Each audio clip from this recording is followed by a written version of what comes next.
जब मित्र के हृदय का द्वार बंद हो जाए तो उस द्वार पर एक क्षण भी नहीं रुकना चाहिए सुदामा।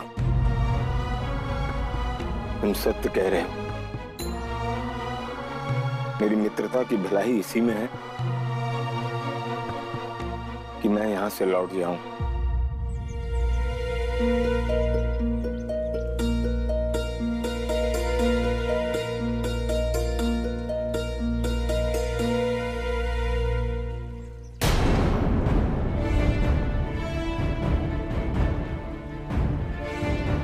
मेरा सखा सुदामा कहाँ है? महाराज, वो ब्राह्मण उस ओर चले गए। उस ओर?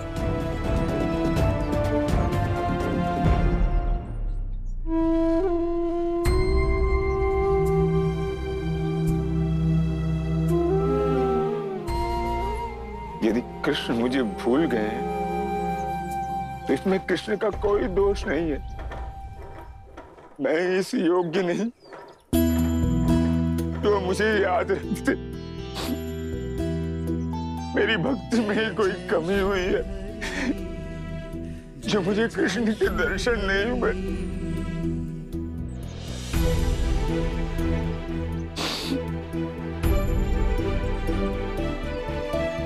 सुन के ये द्वारपाल से मिलने सुदामा आए, श्री कृष्ण अपने महल से दौड़े दौड़ आए। सुन के ये द्वारपाल से मिलने सुदामा आए, श्री कृष्ण अपने महल से दौड़े दौड़ आए।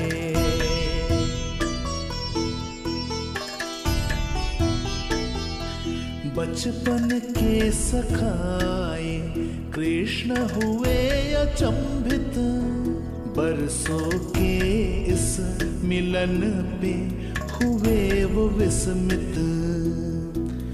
करने को शुभ स्वागत नैनों में अश्रु आए, श्री कृष्ण अपने महल से दौड़ दौड़ आए।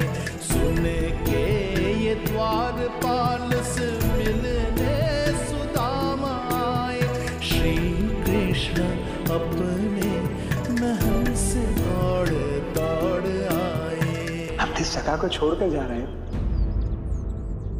ऐसी क्या भूल हो गई मुझसे जो मुझे इतना बड़ा दंड दे रहे हैं? मेरी नगरी में आकर मुझसे बिना मिले जा रहा है? मैं डर गया था सखा, मुझे भय था कहीं तुम मुझे पहचानने से मना न कर दो। मैं तुम्हें पहचान ना पाऊं? अपने सखा को?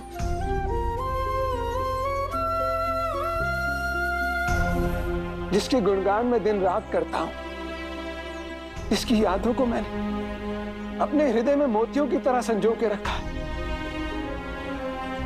मैं भला उसे कैसे भूल सकता हूं?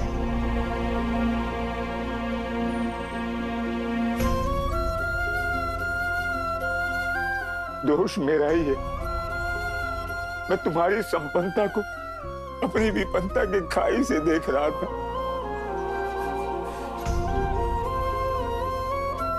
इसीलिए तुम्हारी मित्रता से दूर हो गया सखा। सखा, मित्रता तो मन को जोड़ती है। मैं ये सारा वैभव, सारा धन खो भी दूं ना तो तुम जैसे मित्र को नहीं पा सकूंगा।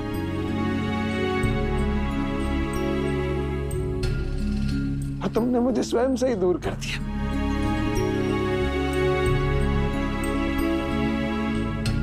सखा, मुझे क्षमा कर दो।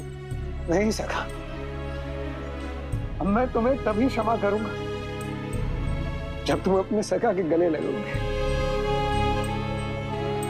और सच्चे मन से मेरा नाम पुकारोगे।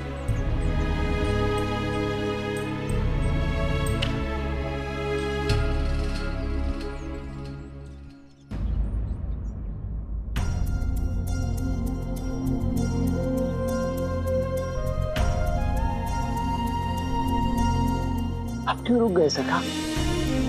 अब किस दुविधा में हो? मेरे इन धूल दूसरी वस्त्र से तुम गंदे हो जाओगे मित्र।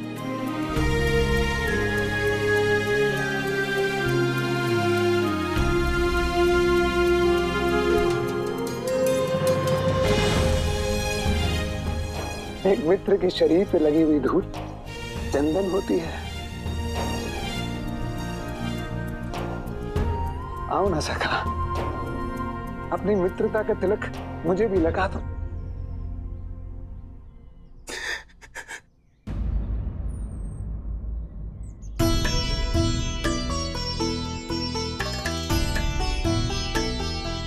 कान्हा ने आगे बढ़ के उनको गले लगाया, अपने समीप उनको फिर।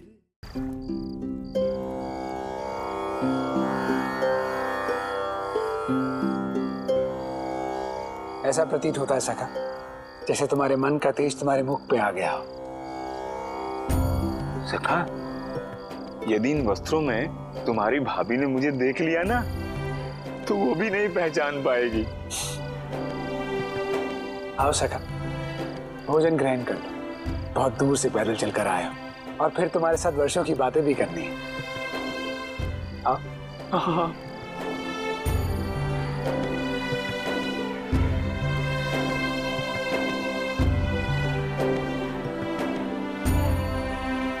इतने सारे भोजन? सखा, और लोग भी भोजन करने आने वाले हैं? नहीं मित्र, तुम्हें जो भी पसंद है ना, रुक्मणी और जामवंती ने स्वयं अपने हाथों से बनाया है।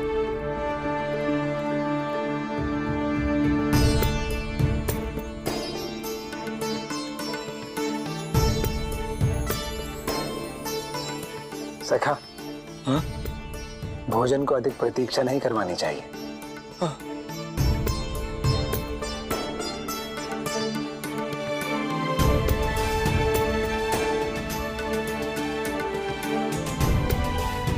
सखा, क्या ये सचमुच स्वर्ण है?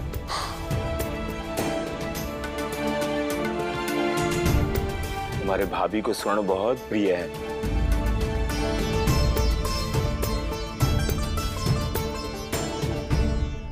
सखा, मेरी भाभी ने अवश्य मेरे लिए कुछ भेजा होगा।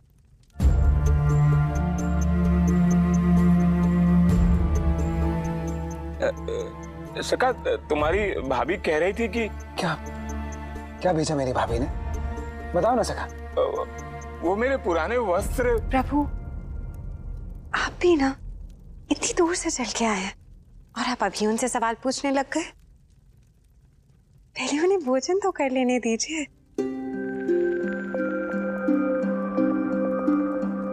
ठहरो सखा, तुम पहली बार अपने मित्र के घर आए हो, अपने हाथ से थोड़ा ना खाओगे। मैं स्वयं अपने हाथों से खिलाऊंगा तुम्हें, जैसे हम बचपन में एक दूसरे को खिलाते थे, याद है?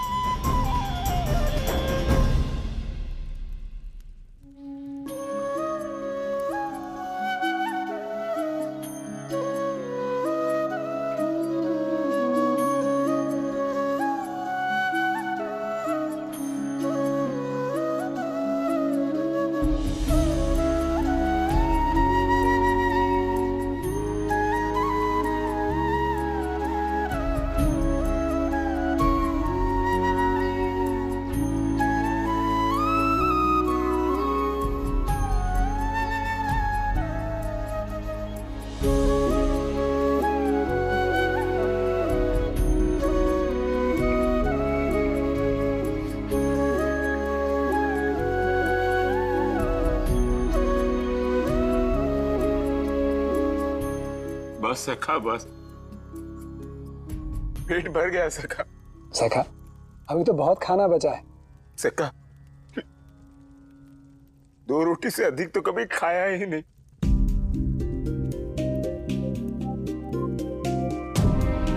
ऐसा स्वादिष्ट भोजन जीवन में कभी नहीं किया सका। पेट भर गया सका। 4 पाई मंगवा दो, बैठा नहीं जा रहा। जैसी तुम्हारी इच्छा सका।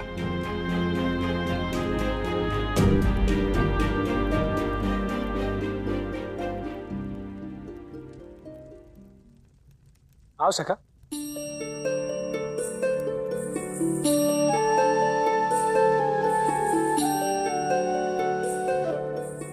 सखा, ये तुम्हारा शयन कक्ष है। जब तक चाहे आराम करो। इतना बड़ा कक्ष, इतने में तो न जाने मेरी कितनी कुटिया आ जाएंगी।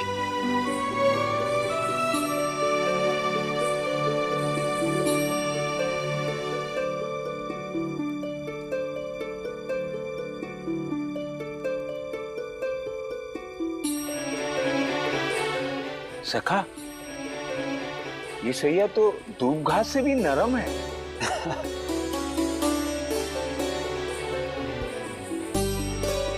झालना, अब तो अंगोछी से हवा करने की भी आवश्यकता नहीं।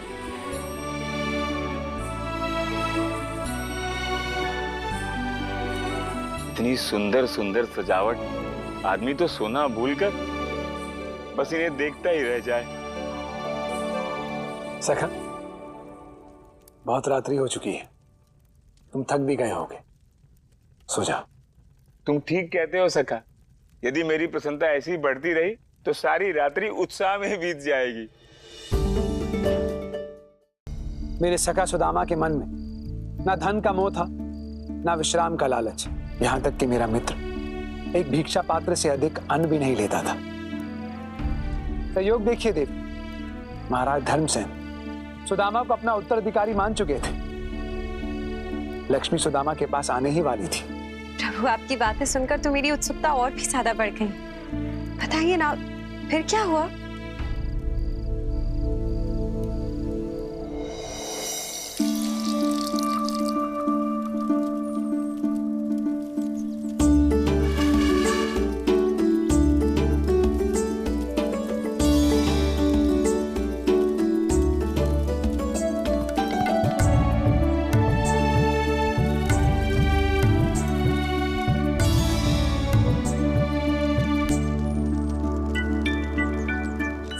ये गलत बात है।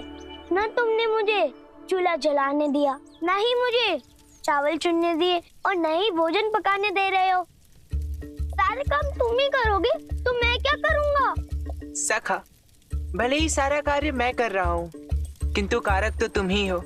मैं तो केवल करता हूँ। अब मेरे प्रश्नों के उत्तर तुम मेरे ही तरह देने लग गए हो। सखा तो तुम्हारा ही हूँ का ना।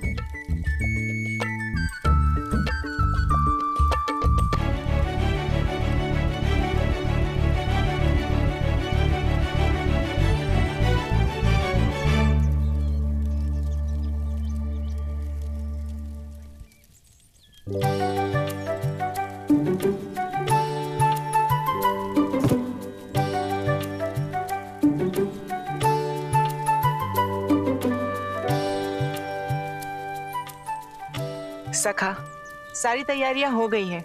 मैं बस स्नान करके आता हूँ, फिर साथ में भोजन करेंगे। चलिए, मैं आपको सरोवर तक ले चलती हूँ।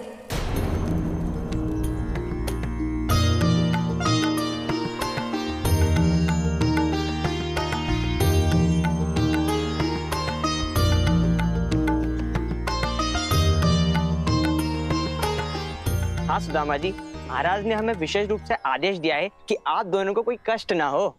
हरिनगर में हरि के भक्त को भला कैसा कष्ट। और वैसे भी स्नान और ध्यान अकेले ही करना चाहिए। अच्छा, एक बात बताइए, आप इतना सुंदर भजन गा कैसे लेते हैं? यदि हृदय में प्रभु का वास हो तो कंठ पर सरस्वती स्वयं आ जाती हैं।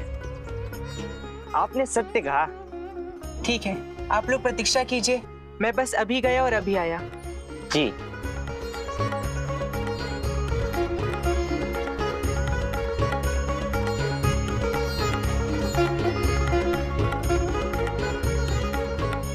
नहीं! वर्षों से स्वप्न देखा है मैंने अपने पुत्र का, और अब युवराज बनेगा वो गाना गाने वाला भिखारी। नहीं! पुत्र बुद्धि को ये कभी स्वीकार नहीं, कभी स्वीकार नहीं। वैदिक स्मरण रहे, वो बालक किसी भी स्थिति में जीवित नहीं बचना चाहिए। मंत्री जी, आप बिल्कुल चिंता ना करें, आपके मार्ग में आने वाली सारी बाधाओं को मैं दूर कर दूंगा।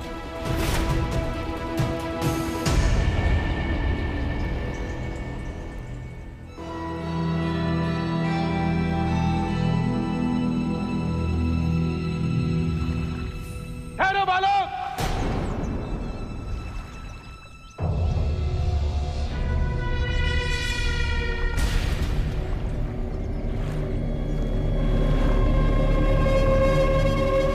कौन है आप और क्या चाहते हैं मुझसे? पहचाना नहीं? मैं तुम्हारा काल हूं और एक छोटा सा कार्य करने आया हूं। तुम्हारी हत्या। किंतु काका, मैंने आपका क्या अहित किया है? आप क्यों मेरी हत्या करना चाहते हैं? मुझे तुम्हारी हत्या करने का आदेश मिला है और एक बार कोई भी कार्य मैं अपने हाथों में ले लेता हूँ तो उसे पूर्ण किए बगैर मैं पीछे नहीं हटता। ये तो बहुत अच्छी बात है काका। कान्हा भी यही कहता है कि किसी भी कार्य को पूरा किए बिना पीछे नहीं हटना चाहिए। मुझे तो लगा था कि तुम्हारी हत्या करने के लिए मुझे कठिन परिश्रम करना पड़ेगा, परंतु तुम इस संसार के सबसे पहले व्यक्ति हो गए जो मरने के लिए इतने सरलता से तैयार हो गए। वो इसलिए काका क्योंकि मैं आपके कार्य में कोई बाधा नहीं डालना चाहता। बस मेरी एक विनती है। अब ये मत कहना कि तुम यहाँ से भागना चाहते हो। नहीं नहीं काका, मैं तो बस अंतिम बार अपने प्रभु का स्मरण करना चाहता हूँ। मैं चाहता हूँ कि अपने प्रभु की भक्ति करते हुए ही मेरे प्राण छूटे। इतना तो मैं कर ही सकता हूँ। वो कहते हैं ना कि मरने वाले की अंतिम इच्छा अवश्य पूरी करनी चाहिए। आप दोनों को जो भी कष्ट हुआ उसके लिए मैं क्षमा प्रार्थी हूँ, परंतु उसके बदले हम आपको कुछ देना चाहते हैं। वो क्या महाराज? हमारा कोई पुत्र नहीं है। हमें सदा एक ऐसे बालक की खोज थी जो हमारी तरह नारायण भक्त हो और जिसका हृदय निस्वार्थ हो, और ये सारे गुण हमें सुदामा में दिखे।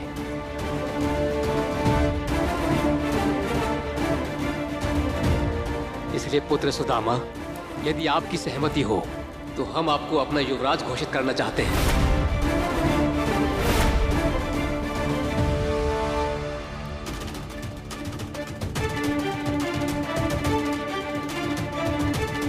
महाराज, ये आप क्या कह रहे हैं? हम तो यहाँ भिक्षा मांगने आए हैं। पुत्र, इस संसार में सभी दाता होते हैं और सभी भिक्षुक।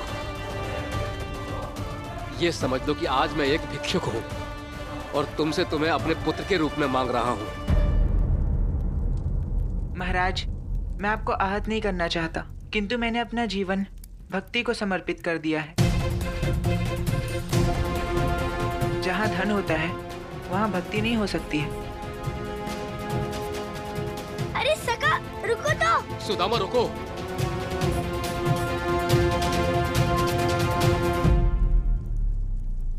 अब आप ही मेरी अंतिम आशा है कान्हा। यदि आप कहेंगे तो आपके सखा आपकी बात अवश्य सुनेंगे। महाराज, मैं सुदामा को समझाने का पूर्ण प्रयास करूंगा, परंतु अंतिम निर्णय उसका ही होगा। जैसी आपकी इच्छा, परंतु हमें आप दोनों की प्रतीक्षा रहेगी। जी महाराज।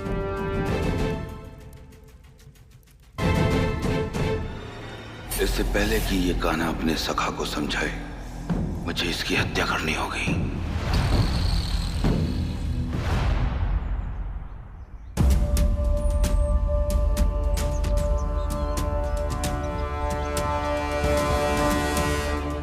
सका, रुको सका, तुम वहाँ से अचानक क्यों चले आए?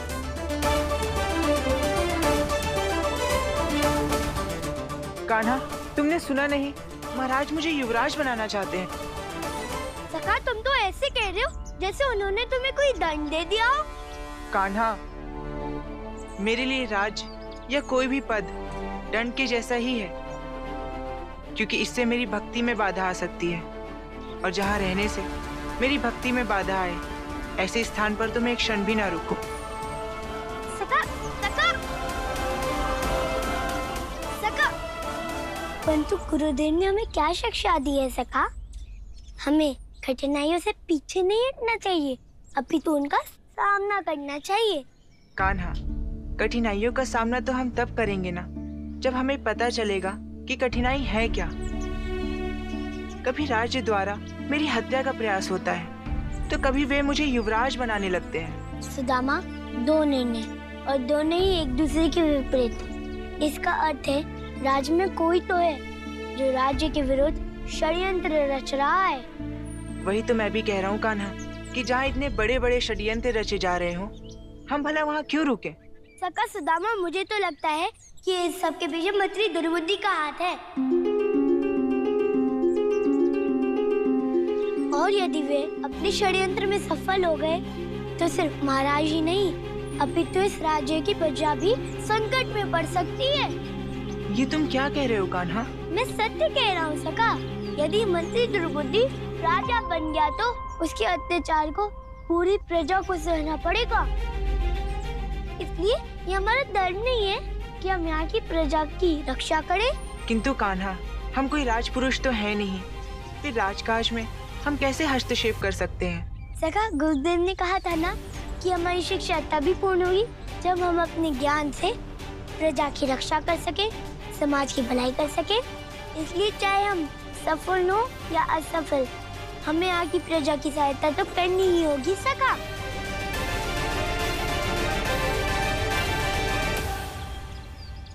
किंतु कान्हा, यदि मैं यहाँ का उत्तराधिकारी बन गया तो राजकुमार बनकर मैं तुम्हारी भक्ति कैसे कर पाऊंगा? सका, सत्य तो ये है, संपन्नता, वैभव और सुख से घिरे होकर भी जो वैरागी की तरह पूजा करे, वो ही सच्चा भक्त होता है। और आज तुम्हारे भक्ति की भी परीक्षा होगी सका। कान्हा, तुम सदैव अपनी बातों से मुझे जीत लेते हो, तो ठीक है, अब मैं वही करूंगा जो तुम कहोगे।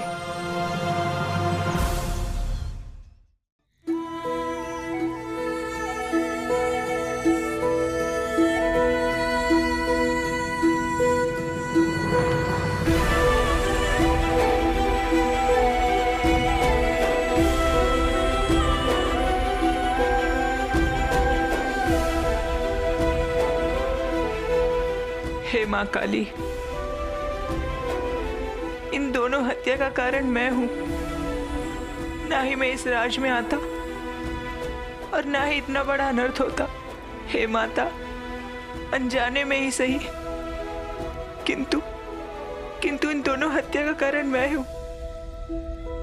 हे माता, मैं इतने बड़े अपराध के साथ जी नहीं पाऊंगा। इसलिए यदि मैंने सच्ची भक्ति की है और मन, वचन और कर्म से कभी किसी का अहित नहीं किया, तो चाहे आप मेरे भक्ति के सारे पुण्य ले लीजिए, किंतु मंत्री जी और उनके पुत्र को जीवित कर दीजिए माता, जीवित कर दीजिए।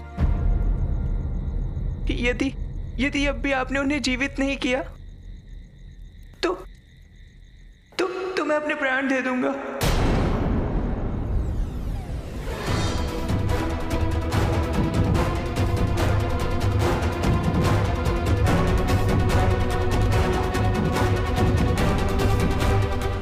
ठहरो पुत्र,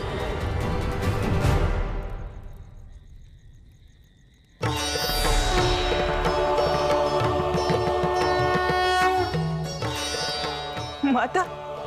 पुत्र, इनमें से एक ने तुम्हारा जीवन लेने की 2-2 बार प्रयास किए, फिर भी तुम इन्हें जीवित करना चाहते हो? एक बार पुनः सोच लो पुत्र। हे माता, भक्त तो वृक्ष के समान होता है, कोई कितनों भी पत्थर मारे किंतु वो उन्हें रस भरे फल ही देता है। माता, आप इन दोनों को पुनः जीवित कर दीजिए। सुदामा, तुम जैसा परोपकारी और कल्याणकारी भक्त इस संसार में और कोई नहीं है। तुम धन्य हो। मुझे तुम्हारी विनती स्वीकार है।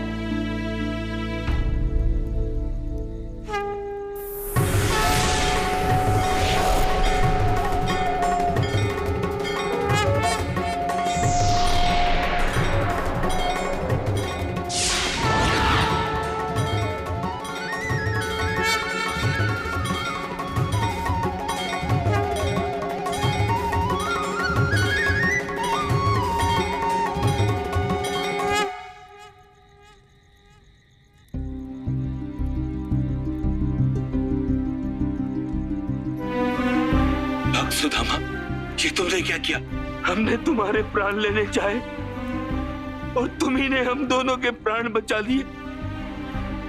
हमें क्षमा कर दो सुदामा, हमें क्षमा कर दो।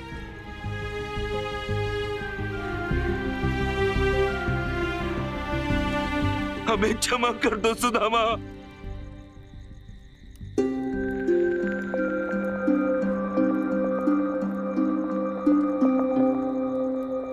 मंत्री जी, आपको क्षमा मांगने की कोई आवश्यकता नहीं है। मैं तो इस बात से प्रसन्न हूं कि आप दोनों पुनः जीवित हो गए। बस मेरी एक प्रार्थना है कि आप अपने जीवन में अपने लाभ के बारे में सोचने से पूर्व आप दूसरों के हित के बारे में सोचें।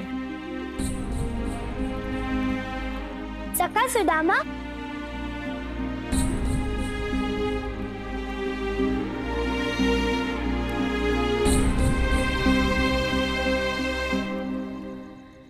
महाराज, महाराज मुझे दंड दीजिए, मैं दोषी हूँ महाराज, मैं राज्य का दोषी हूँ, मुझे दंड दीजिए महाराज। किंतु मंत्री जी आप। हाँ महाराज, मैंने सुदामा को मारने का प्रयास किया और इन्होंने हम दोनों को जीवन दान दिया महाराज। महाराज मुझे दंड दीजिए, मुझे दंड दीजिए महाराज, आप जो भी दंड देंगे मुझे स्वीकार है। महाराज, मंत्री जी का एक ही दंड हो सकता है कि अब इनके पुत्र को इस राज का युवराज बना दिया जाए। ये तुम क्या कह रहे हो सुदामा? हमने तुम्हें अपना पुत्र माना है, तुम इस राज्य के युवराज हो। महाराज, जिसका कार्य उसी को साजे। मेरा कार्य है भक्ति करना। मैं राज नहीं चला सकता, किंतु कुमार मदन इस राजकाज के लिए ही बने हैं। परंतु सुदामा। महाराज, सुदामा सत्य कह रहा है। मदन सदैव इस राजमहल में ही रहे हैं। वो आपको पिता तुल्य ही मानते हैं। वो सदैव राज्य के हित के बारे में ही सोचते हैं, इसलिए वो इस राज्य के युवराज बनने के योग्य हैं।